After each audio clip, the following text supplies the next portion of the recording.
मस्त चटपटीत झणझणीत असं कोल्हापुरी भडंग आज आपण बनवणार आहोत। तर नमस्कार, मी अनिता केदार रेसिपीज मराठीमध्ये तुमचं मनापासून स्वागत आहे। तर चला आज आपण बघूया चटपटीत आणि झणझणीत कोल्हापुरी भडंग। चटपटीत भडंग बनवण्यासाठी मी इथे घेतले आहेत भडंगचे कुरमुरे। हे बघा, हे असे असतात, बुटके असतात आणि छान टपोरे असतात आणि हे असे कडक छान पाहिजे।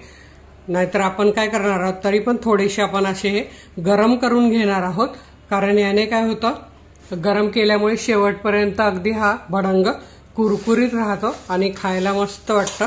तर हे बघा, जवळजवळ इथे एक 7 ते 8 वाट्या म्हणजे 7 ते 8 कप कुरमुरे आहेत आणि वजनी म्हणाल तर हे 400 ग्राम आहेत।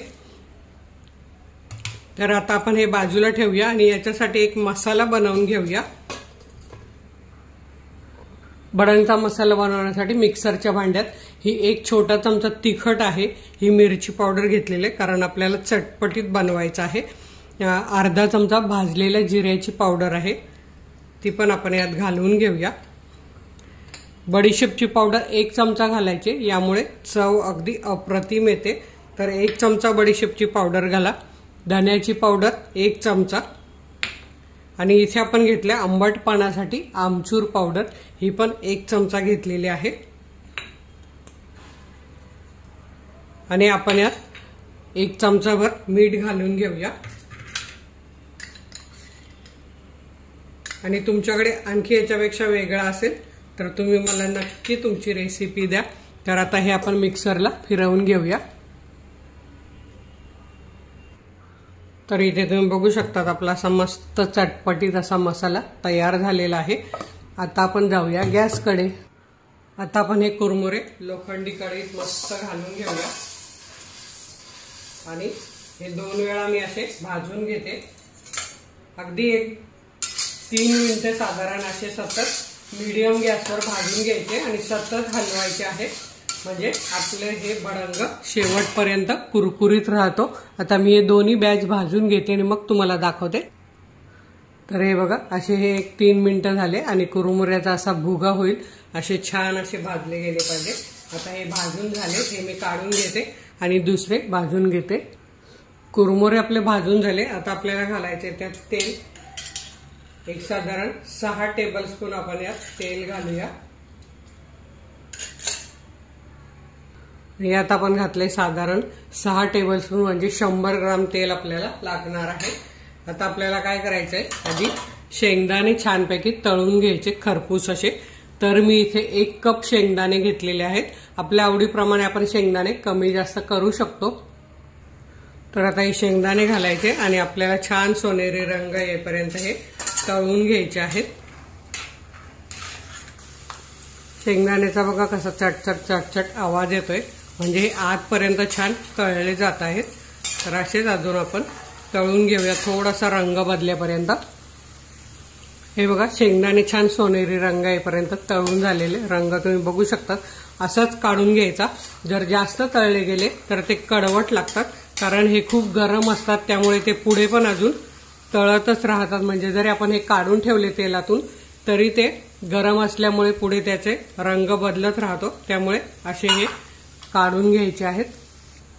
आता इथे मी घेतला एक 30 पाकळ्या लसूण आणि किसणीने किसून घेतलेला आहे, म्हणजे तो छान तळला जाईल, कारण तो नरम नाही राहायला पाहिजे, असा किसणीने किसून घ्यायचा आहे। तर आता आपण हा आधी तेलात घालूया आणि छान याला एकदम बारीक गॅस करायचा, कारण लसूण जळाला नाही पाहिजे आपला, आणि असं छान तळून घ्यायचं आहे। आणि इथे तुम्ही बघू शकता 1-2 मिनिटं लागलेले बारीक गॅसवर। लसूण असा छान वरती तरंगला, म्हणजे तो छान तळला गेलेला आहे। तर त्यात आपल्याला घालायचा आता कढीपत्ता, आणि कढीपत्ता पण आपल्याला छान कुरकुरीत होईपर्यंत तळून घ्यायचा आहे। त्यामुळे लसूण आधीच लाल करू नका, कारण तो पुढे कढीपत्त्याबरोबर पण गरम होणार आहे। तर 1 वाटीभर कढीपत्ता आपल्याला यात घालायचा आहे।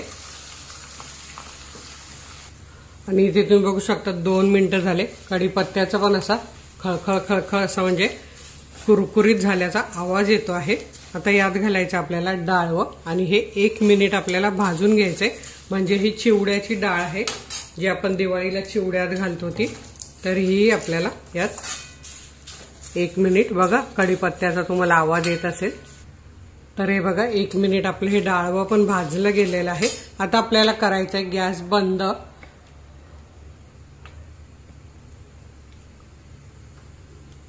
तर हे बघा गॅस बंद करते मी आणि आता आपण घालूया यात पाव चमचा हळद आणि 2 चमचे काश्मीरी मिरची पावडर. गॅस बंद करूनच घालायचा आहे म्हणजे रंग छान येतो भडांचा. आणि हे छान मिक्स करून घ्यायचं आहे. हे बघा रंग तुम्ही बघू शकता तेलात छान येतो. आता आपल्याला हे सर्व आपले जे कुरमुरे भाजून घेतले त्यात घालून घ्यायचं आहे. तर इथे तुम्ही बघू शकता आपण हे केलेली फोडणी या कुरमुऱ्यावर घालून घेऊया.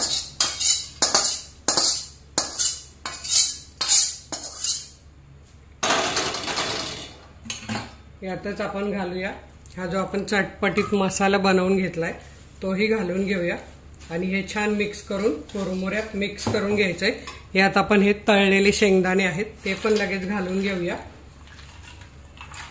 आणि हे छान असं मिक्स करून घ्यायचं आहे. गरम आहे त्यामुळे हात लगेच घालू नका. छान असं मिक्स करून घ्या.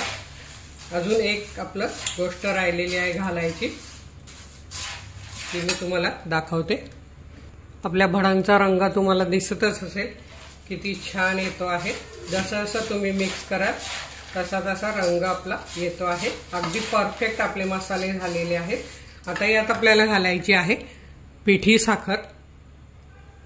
तर मी इथे 3 चमचे पिठी साखर घालून घेणार आहे. त्यामुळे चव अप्रतिम लागते. आपण कैरीची पावडर म्हणजे आमचूर पावडर पण घातलेली आहे आणि त्याबरोबर ही पिठी साखर घातली तर खूपच छान चव येते भडांची. आणि आता हे छान मिक्स करून घेते. आपलं भडंग तयार झालेलं आहे. अगदी सोपं आणि कधीही खायला चवदार असं हे. तर असं मुलांसाठी किंवा मोठ्यांसाठी सुद्धा आपण हे नेहमी घरात असं बनवून ठेवू शकतो. कधी मुलांना वाटलं तर पटकन कमी तेलकट असं. बघा किती छान झालेलं आहे. आता ते खायचं कसं तेही मी तुम्हाला पुढे दाखवते. तर आपलं हे भडंग चटपटीत मस्त आंबट गोड तिखट असं छान तर झालेलंच आहे. पण आणखी त्याची चव वाढावी म्हणून माझ्याकडे आहे ही मीडियम तिखट शेव जी घरीच बनवलेली आहे. याचे व्हिडिओ आपल्या चॅनलवर आहे. ती पण तुम्ही अशी मिक्स करून नक्की खायला घ्या. खूप छान लागते. तर हे बघा आपलं मस्त चटपटीत झटपट असं भडंग तयार झालेलं आहे. तुम्ही सुद्धा नक्की करून बघा. व्हिडिओला लाईक करा. आपल्या मित्रमैत्रिणींना शेअर करायला विसरू नका. तर वेळात वेळ काढून व्हिडिओ बघितल्याबद्दल तुमचे मनापासून धन्यवाद. अशाच माझ्या छान छान रेसिपी बघा, बनवा, खा आणि हेल्दी राहा. धन्यवाद.